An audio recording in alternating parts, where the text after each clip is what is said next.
Hello मेरे प्यारे छात्रों, कैसे हो आप लोग। आशा करता हूँ कि आप लोग अच्छे से होंगे। तो आज का वीडियो में हम लोग पढ़ने वाले हैं अम्ल, क्षारक और लवण। इस चैप्टर का जो लेक्चर 2 होने वाला है, इसको आज हम लोग इसमें पढ़ेंगे इस वीडियो में। तो चलिए हम लोग वीडियो को शुरू कर लेते हैं। और हाँ स्टूडेंट, अगर आप इससे पहले वाला लेक्चर 1 वाला वीडियो नहीं देखे हैं तो उसको जा करके ज़रूर ज़रूर चेकआउट कर लीजिएगा, ताकि आप लोगों को समझने में कोई भी परेशानी दिक्कत ना हो। तो चलिए हम लोग डायरेक्टली वीडियो को शुरू कर लेते हैं। और हाँ स्टूडेंट, हमारे चैनल पे अगर आप पहली बार विजिट किए हैं तो हमारे चैनल को सब्सक्राइब और बेल आइकन को ऑल पे सेट करके रखिएगा, ताकि आप लोगों को ऐसे ही नोट्स और रीडिंग के वीडियो मिलते रहे। तो चलिए देखिए, यहाँ लिखा हुआ है अनुभाग 2.1। इससे जो पहले जो हम लोग पढ़े सभी का सभी हमारा क्या था, अनुभाग 2.1 था। आज हम लोग पढ़ने वाले हैं 2.2 में। हमने देखा कि सभी अम्लों में समान रासायनिक गुणधर्म होते हैं।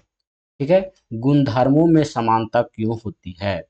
हमने क्रियाकलाप 2.3 में देखा कि धातु के साथ अभिक्रिया करने पर सभी अम्ल हाइड्रोजन गैस उत्पन्न करते हैं। मतलब कि हम इससे वाला पहले वाला वीडियो में जब हम लोग पढ़ रहे थे कि अम्ल और क्षारक के साथ में किसकी किसकी अभिक्रिया पढ़ रहे थे, तो सबसे पहले हम लोग ऑक्सीजन की अभिक्रिया पढ़े थे। उसके बाद हम लोग पढ़े थे जल के साथ में अभिक्रिया। उसके बाद में पढ़े थे हम लोग कार्बोनेट के साथ में अभिक्रिया, है ना। उसके बाद पढ़े थे हम लोग धातु के साथ में अभिक्रिया। और एक बार हम लोग पढ़े थे अधातु के साथ में अभिक्रिया। तो इन अभिक्रियाओं में हमने क्या देखा था, जो सबसे कॉमन चीज था, किसी न किसी रूप से हाइड्रोजन गैस का उत्सर्जन हो रहा था। मतलब हाइड्रोजन का निष्कर्षण हो रहा था। तो इससे पता चलता है कि सभी अम्लों में हाइड्रोजन होता है। क्या होता है, हाइड्रोजन होता है। आइए एक क्रियाकलाप के माध्यम से हम जांच करें कि क्या हाइड्रोजन युक्त सभी यौगिक अम्लीय होते हैं। तो चलिए हम लोग इस क्रियाकलाप के माध्यम से देखेंगे। जैसे क्रियाकलाप 2.8 है, जिसमें हम लोगों से बोला जा रहा है ग्लूकोज, एल्कोहल, हाइड्रोक्लोरिक अम्ल, सल्फ्यूरिक अम्ल आदि का विलयन लीजिए। एक कॉर्क पर 2 कीले लगाकर कॉर्क को 100 ml के बीकर में रख लीजिए। ठीक है, आगे हमारा देखिए इस प्रकार से यहाँ पे है। इसमें हम लोग रबड़ का कॉर्क लिए हैं, और रबड़ के कॉर्क की सहायता से हम लोगों ने यहाँ पे तनुकृत अम्लीय विलयन जो हम लोग यहाँ पे डाले हैं। इसमें क्या क्या डाले हैं हम लोग देखिए, यहाँ पे साफ साफ लिखा हुआ है कि सल्फ्यूरिक अम्ल और हाइड्रोक्लोरिक अम्ल, इसको हमने यहाँ पे फिल कर दिया इसमें, इस कंटेनर में। उसके बाद देखिए आगे लिखा हुआ है चित्र 2.3 के अनुसार किलो को 6 वोल्ट की बैटरी से दोनों टर्मिनलों के साथ एक बल्ब तथा स्विच के माध्यम से जोड़ दीजिए। ठीक है, इसको हम लोग 6 वोल्ट की बैटरी से क्या किए हैं, इसको टर्मिनल की सहायता से दोनों किलो को देखिए, एक साइड से इधर और एक साइड से इधर हम लोगों ने क्या किया, जोड़ दिया, और यहाँ पे छोटा सा स्विच लगा दिया ताकि हम लोग ऑन ऑफ कर सके। और ये हमारा बीकर है, बीकर में हमारा HCl, क्या क्या स्टूडेंट, HCl और एक H2SO4, ये 2 विलियन को यहाँ पे हमने लिया है। ठीक है, उसके बाद देखिए अब बीकर में थोड़ा तनु HCl डालकर विद्युत धारा प्रवाहित कीजिए। सबसे पहले हम लोग को क्या डालना है, तो तनु HCl जो एक्वस फॉर्म में होना चाहिए, इसको हम लोग क्या करेंगे, इसमें डालेंगे।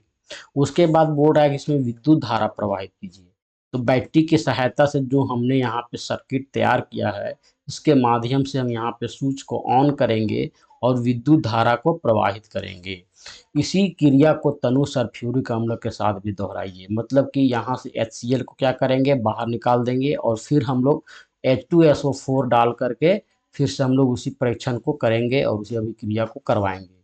उसके बाद इन परीक्षणों को ग्लूकोज एवं अल्कोहल के विलयनों के साथ अलग अलग दोहराइए।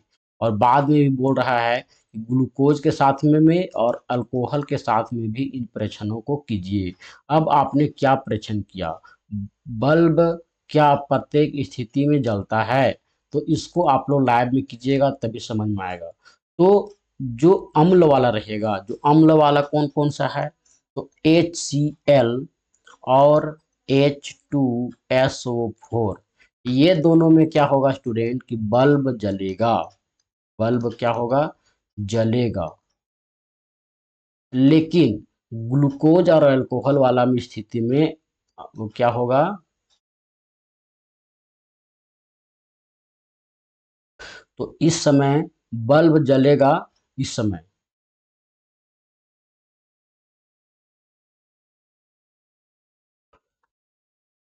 इस प्रकार से देख सकते हैं आप लोग, करके परीक्षण कीजिएगा तभी पता चल पाएगा कि ग्लूकोज वाला अल्कोहल में जलता है कि नहीं जलता है, क्योंकि अल्कोहल में भी हमारा क्या होता है, हाइड्रोजन के अणु होते हैं, ये भी हमारा अम्लीय प्रकृति का ही होता है।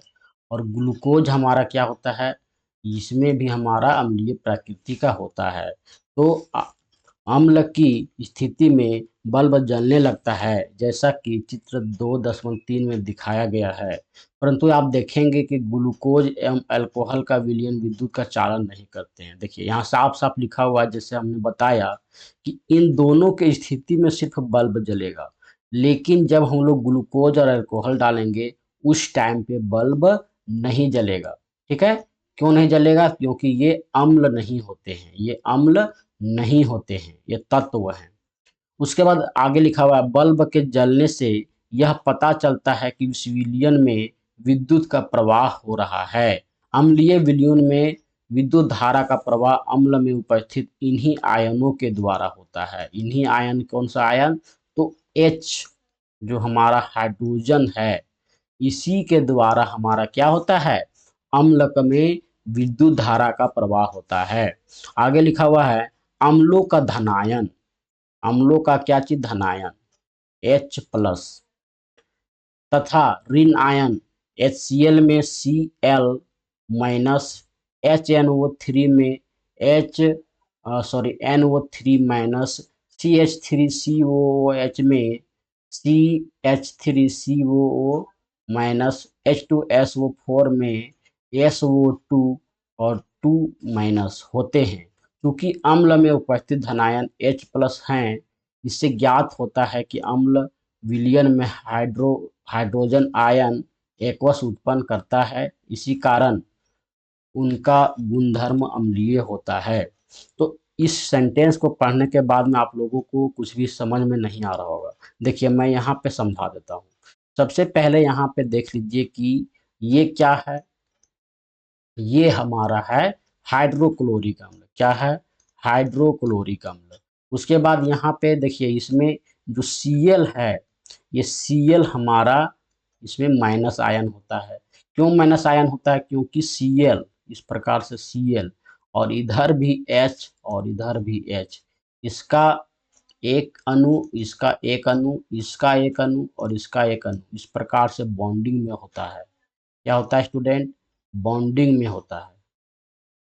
इस चीज को हम लोग आगे वाला चैप्टर में पढ़ेंगे डिटेल से। तो उस समय आप लोग बने रहिएगा वीडियो में और चैनल को सब्सक्राइब करके रखिएगा, ताकि ताकि आप लोगों को वाला भी वीडियो मिल सके। तो इस प्रकार से होता है। और इसमें जो Cl होता है, दोनों H, जो इधर वाला H और इधर वाला H, दोनों H से एक एक अणु लेकर के इस प्रकार से अपना पूरा किया हुआ रहता है, इसलिए यहाँ पे Cl में माइनस लगा दिए। उसके बाद हमारा है HNO3, H हमारा एक है और NO3, इसमें भी इस प्रकार से बॉन्डिंग होता है। तो NO3 में H जब निकल जाएगा तो माइनस लग जाएगा। उसी प्रकार से CH3COOH, इसमें भी हम लोग H निकाल देंगे तो यहाँ पे माइनस लग जाएगा। क्यों, क्योंकि H का परमाणु संख्या कितना होता है, तो हाइड्रोजन का परमाणु संख्या कितना होता है स्टूडेंट, तो परमाणु संख्या होता है एक। अंतिम कक्षा में कितना इलेक्ट्रॉन हुआ, एक। तो इलेक्ट्रॉनिक संख्या जब हम लोग विन्यास करते हैं, 2, 8, 8, इस तरह से 16, इस प्रकार से जब इलेक्ट्रॉनिक विन्यास होता है, तो जो अंतिम कक्षा जो ये होता है 2, 8, 8, इस प्रकार से पूरा करना होता है। तो यहाँ पे एक अभी यहाँ पे क्या हो रहा है, हाइड्रोजन के अणु एक यहाँ पे घट रहा है, तो इसीलिए यहाँ पे एक हाइड्रोजन निकल गया, तो यहाँ पे एक माइनस लिखाएगा। और यहाँ पे दो हाइड्रोजन के अणु निकलेंगे, वहाँ पे दो माइनस लिखाएगा। जैसे यहाँ पे देखिए H2SO4 क्या लिखा हुआ है, H2SO4, H2SO4। जब SO4 हमारा यहाँ से अलग होगा तो यहाँ पे 2 माइनस लिखाएगा। ठीक है, इसको हम लोग आगे वाला चैप्टर में अच्छे से समझेंगे और पढ़ेंगे। उसके बाद आगे देखिए लिखा हुआ है सोडियम हाइड्रोक्साइड, कैल्शियम हाइड्रोक्साइड आदि जैसे क्षारकों का उपयोग करके इस क्रियाकलाप को दोहराइए। तो जो ये हमारा क्या लिखा हुआ है, NaOH, क्या लिखा हुआ है स्टूडेंट, NaOH। ठीक है, सोडियम हाइड्रोक्साइड और कैल्शियम ऑक्साइड, इसको भी हम लोग बोलते हैं CaOH। तो इसको भी हम लोगों को क्या बोल रहा है कि अपने लैब में इस तरह से जो यहाँ पे 2.3 चित्र में जो दर्शाया गया है, इसके अनुसार हम लोगों को सेम चीज़ों को दर्शाना है और क्रियाकलाप को अपने कॉपी में नोट करना है। तो हम लोगों को जो परिणाम मिलेगा उसको हम लोग यहाँ पे निष्कर्ष निकाल सकते हैं कि जलीय किस प्रकार से आया है। तो इसमें भी आप देखेंगे कि यहाँ पे भी हाइड्रोजन के अणु उपस्थित है, यहाँ पे भी हाइड्रोजन के अणु उपस्थित हैं।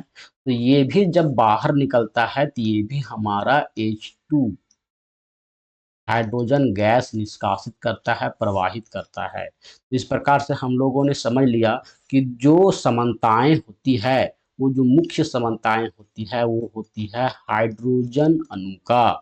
हाइड्रोजन का ही इसमें खेल होता है, अम्ल और क्षारक में सारा कुछ हम लोग समझ लिए। आगे हम लोग पढ़ते हैं जलीय विलयन में अम्ल या क्षारक का क्या होता है।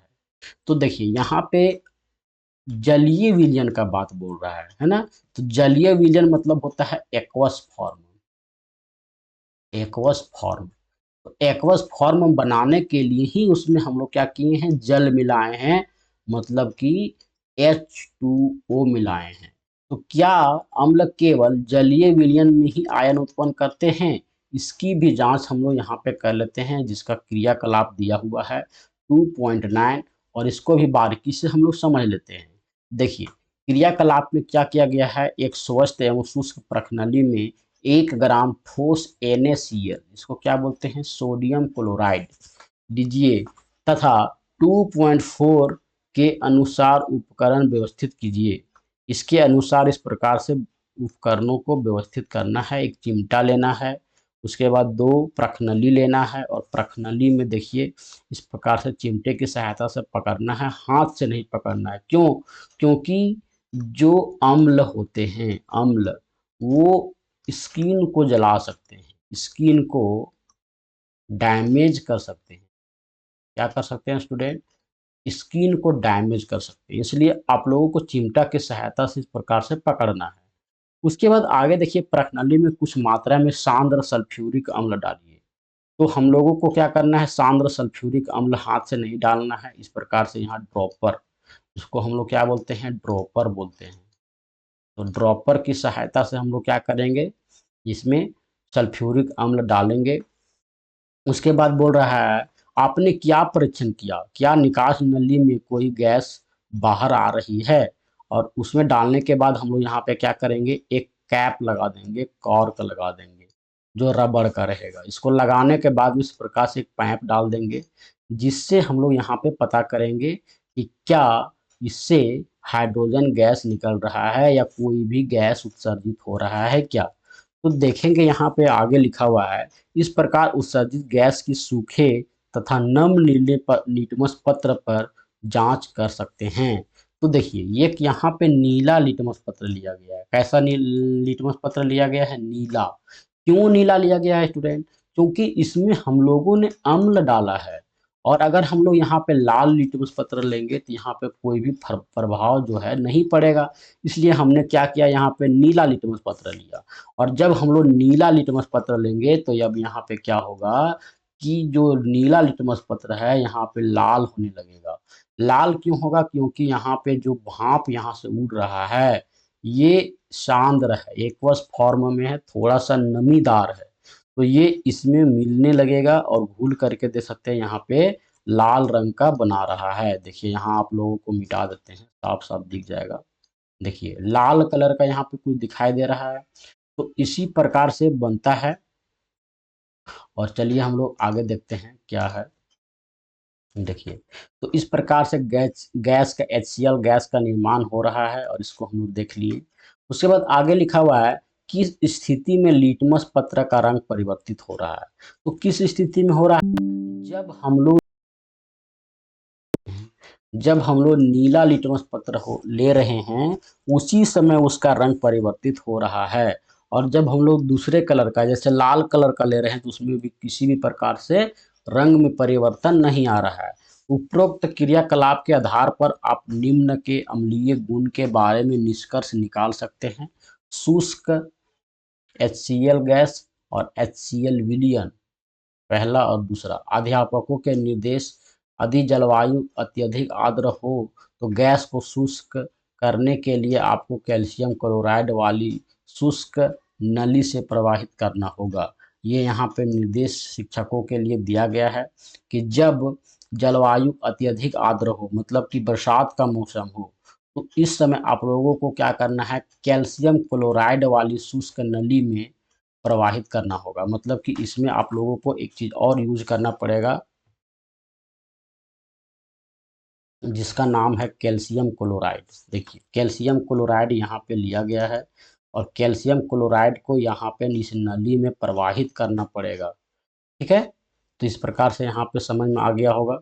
आगे देखिए, इस प्रयोग से यह स्पष्ट होता है कि जल की उपस्थिति में HCl में हाइड्रोजन आयन उत्पन्न होते हैं और जल की अनुपस्थिति में HCl अणुओं से H+ आयन पृथक नहीं हो सकते हैं। ठीक है, जब जल की उपस्थिति नहीं रहेगा, शुष्क रहेगा, तो उस समय क्या होगा कि H+ आयन पृथक नहीं होगा, उसी में बना रहेगा, अम्ल में ही बना रहेगा। इसलिए हम लोगों को एक्वस फॉर्म लेना बहुत ही जरूरी होता है।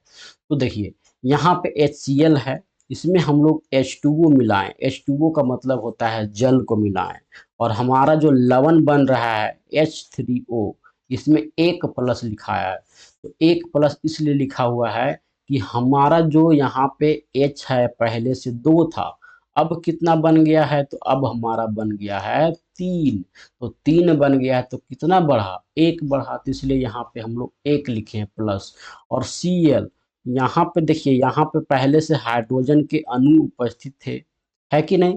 तो हाइड्रोजन का जो परमाणु संख्या 1 होता है, आउटर कक्षा में भी 1 होता है, तो 1 बाहर निकल गया, इसलिए हम लोग लिख दिए Cl-। तो हाइड्रोजन आयन स्वतंत्र रूप से नहीं रह सकते, लेकिन ये जल के अणुओं के साथ मिलकर रह सकते हैं। ठीक है, ये स्वतंत्र रूप से हाइड्रोजन के अणु जो हैं, इस वातावरण में सबसे जो कम मात्रा में पाया जाने वाला गैस है, कितना पाया जाता है हाइड्रोजन, तो ये हमारा कितना पाया जाता है, 0.01% पाया जाता है। और इतना ही हाइड्रोजन गैस है, इसलिए ये क्या होता है कि हमेशा जल के अणु के साथ में मिलकर रहता है, पाया जाता है हमारे वातावरण में। इसलिए हाइड्रोजन आयन को सदैव H+ एक्वस फॉर्म में और हाइड्रोनियम आयन को H3O+ से दर्शाना चाहिए। उसके बाद देखिए यहाँ पे H+ आयन यहाँ पे दिया हुआ है और यहाँ पे H2O, उसी इसी को यहाँ फिर से बताया गया है, क्योंकि Cl जो यहाँ से रिमूव कर दिया गया है। तो H3O+ इस प्रकार से हमारा समीकरण निकल करके आएगा।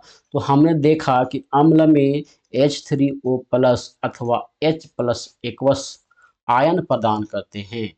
आइए देखें कि किसी क्षारक को जल में घोलने पर क्या होता है।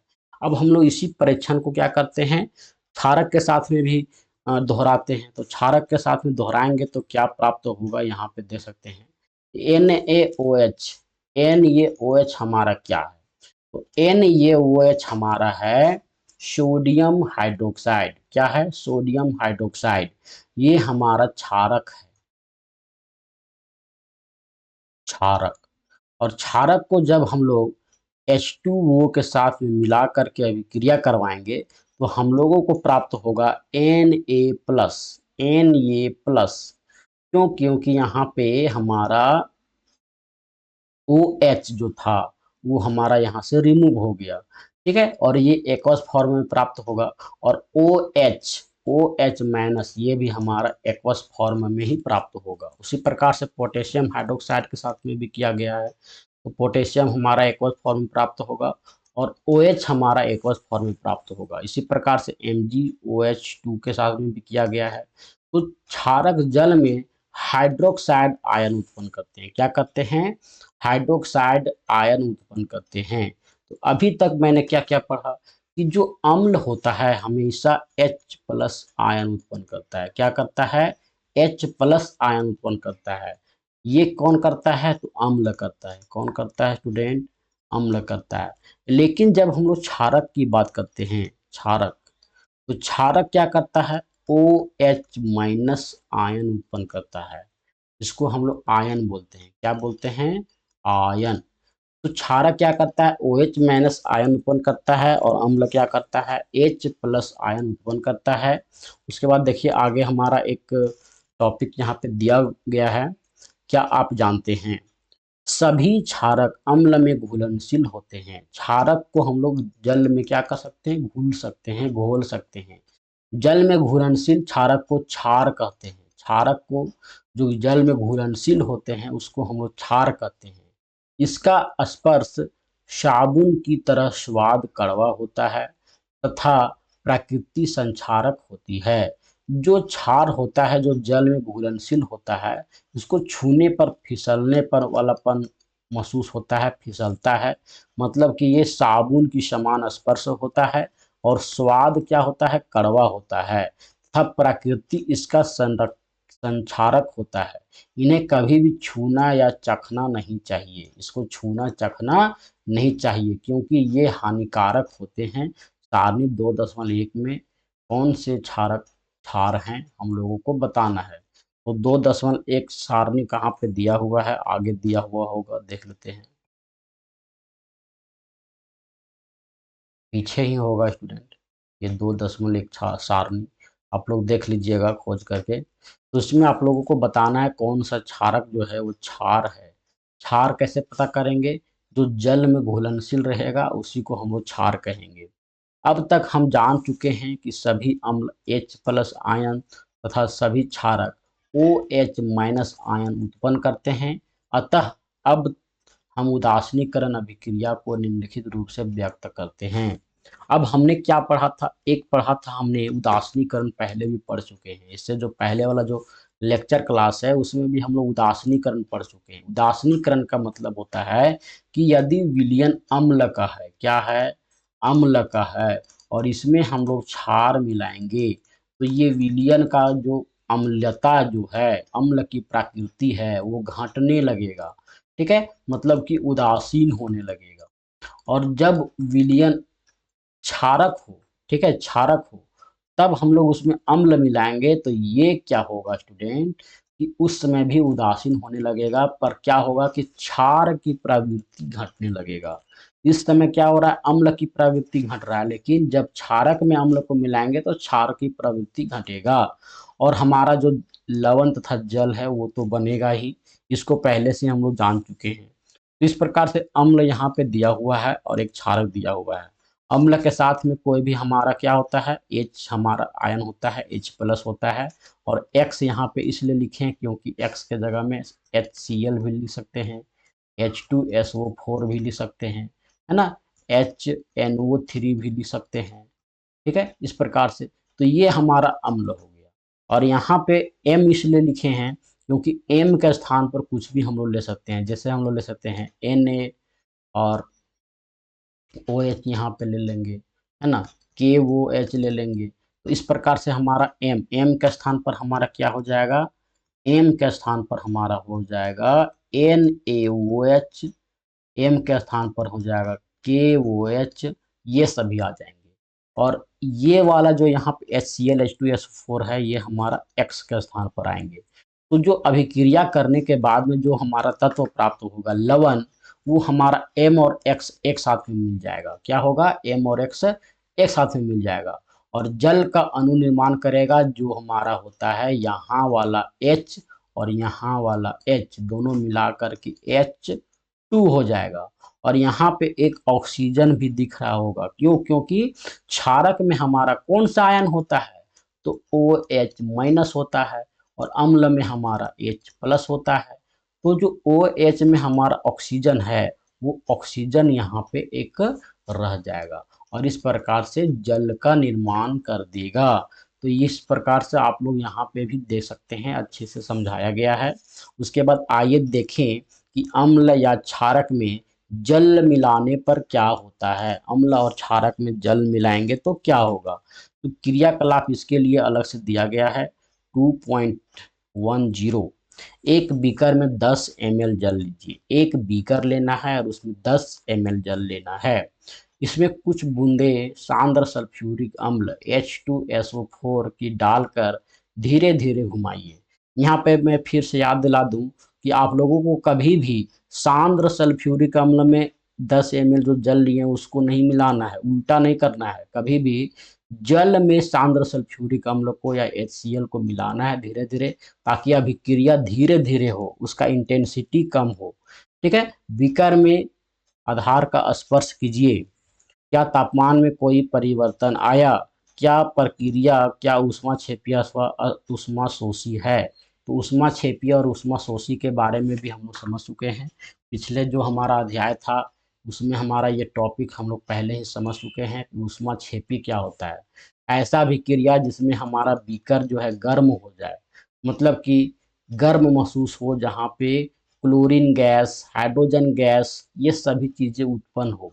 जैसे हम लोग चूना पत्थर वाला उदाहरण लिए थे कि कच्चा चूना को, जो बुझा हुआ चूना जब हम लोग बनाते हैं उसको पानी में डालते हैं तो वो खौलने लगता है और वह बहुत ही ज़्यादा गर्म हो जाता है। क्या हो जाता है? गर्म हो जाता है। तो उसको हम लोग ऊष्माक्षेपी अभिक्रिया कहते हैं। क्या कहते हैं स्टूडेंट? ऊष्माक्षेपी अभिक्रिया कहते हैं। और ऊष्माशोषी किसको कहते हैं? ऐसा अभिक्रिया जिसमें हम लोगों को ऊष्मा ऊपर से अलग से देना पड़ता था। जैसे हम लोग पढ़े थे, क्या पढ़े थे? एक तत्व दो तत्व में जब बढ़ता था उसको हम लोग क्या बोलते हैं? वियोजन अभिक्रिया। तो वियोजन अभिक्रिया में हम लोग ऊष्माशोषी उदाहरण ले सकते हैं। ये अभिक्रियाएं हमारा ऊष्माशोषी अभिक्रिया का होता है। उपयुक्त क्रियाकलाप को सोडियम हाइड्रोक्साइड के साथ में दोहराइए और अपने प्रेक्षण को लिखिए।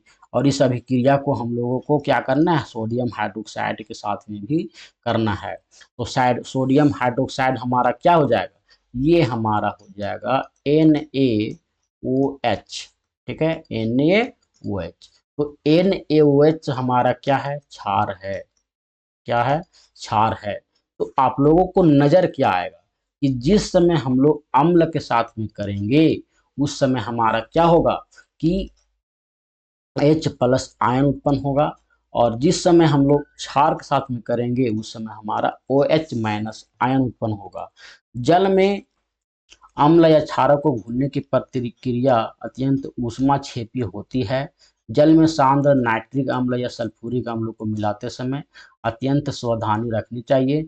अम्ल को सदैव धीरे धीरे जल में लगातार हिलाते हुए जल में मिलाना चाहिए। सांद्र अम्ल में जल मिलाने से उत्पन्न हुई ऊष्मा के कारण मिश्रण आस्फलित होकर आप पर आ सकता है, मतलब कि आप के ऊपर में गिर सकता है। इसलिए इसी बात को भी मैंने बता रहा था कि आप लोगों को हमेशा क्या करना है कि अम्ल को पानी में मिलाना है, न कि पानी को अम्ल में मिलाना है। उसके बाद है आप जल सकते हैं। साथ ही अत्यधिक स्थानीय ताप के कारण प्रयोग में उपयुक्त किया जा सकता है। क्या जा रहा कांच का पात्र भी टूट सकता है। कांच का जो पात्र है वो भी टूट सकता है अगर हम ऐसा करते हैं, उल्टा करते हैं तो। इसलिए वैसा आप लोगों को नहीं करना है। सांद्र सल्फ्यूरिक अम्ल में कैन, डिब्बा अथवा सोडियम हाइड्रोक्साइड की बोतल पर चेतावनी की चिन्ह चित्र 2.5 में प्रदर्शित पर ध्यान दीजिए। चलिए हम लोग देख लेते हैं 2.5। देखिए इस प्रकार से आप लोगों पे जो बीकर होगा, जो डिब्बा होगा टीन का, उसके ऊपर इस प्रकार से फोटो छापा हुआ है। इसका मतलब ये होता है कि इसको छूना नहीं है, इसमें अम्ल रखा हुआ है या अम्ल का बर्तन है। उसके बाद क्या है स्टूडेंट? जल में अम्ल या क्षारक मिलाने पर आयन की सांद्रता H3OH+ OH- में प्रति इकाई आयतन में कमी हो जाती है। इस प्रक्रिया को तनुकरण कहते हैं अथवा अम्ल या क्षारक तनुकृत होते हैं। ठीक है, तो आगे यहाँ पे हम लोगों को कुछ प्रश्न यहाँ पे दिए हुए हैं, तो प्रश्न उत्तर वाला जब हम लोग वीडियो बनाएंगे तो उसमें सारे क्वेश्चन को, जो पार्ट्स के क्वेश्चन हैं उसको सारे को समझेंगे अच्छे से बारीकी से, इसलिए आप लोग घबराइए नहीं, उसका भी वीडियो आने वाला है। तो आप लोग चैनल को जरूर से जरूर सब्सक्राइब करके रखिएगा। उसके बाद आगे हमारा है अम्ल एवं क्षारक के विलयन कितने प्रबल होते हैं। तो इस जो हमारा लेक्चर 3 होगा, इसमें हम लोग पीएच स्केल के बारे में पढ़ेंगे। पीएच स्केल क्या होता है, कैसे कैसे अम्ल और क्षारक की प्रबलता को नापते हैं, कौन सा अम्ल ज़्यादा प्रबल होता है, कौन सा क्षारक ज़्यादा प्रबल होता है, सारे कुछ हम लोग लेक्चर 3 में पढ़ने वाले हैं। देखिए यहाँ पे लिखा हुआ भी है कि पीएच स्केल। ठीक है, तो पीएच स्केल के बारे में हम लोग लेक्चर 3 में पढ़ने वाले हैं स्टूडेंट। इसलिए आशा करता हूँ कि आप लोगों को ये वीडियो जरूर से जरूर पसंद आया होगा, और वीडियो पसंद आए तो वीडियो को लाइक एंड शेयर कर दीजिएगा अपने दोस्तों के साथ में, और चैनल को सब्सक्राइब कर बेल आइकन कॉल पे सेट करना नहीं भूलिएगा। आज के लिए इतना ही, धन्यवाद।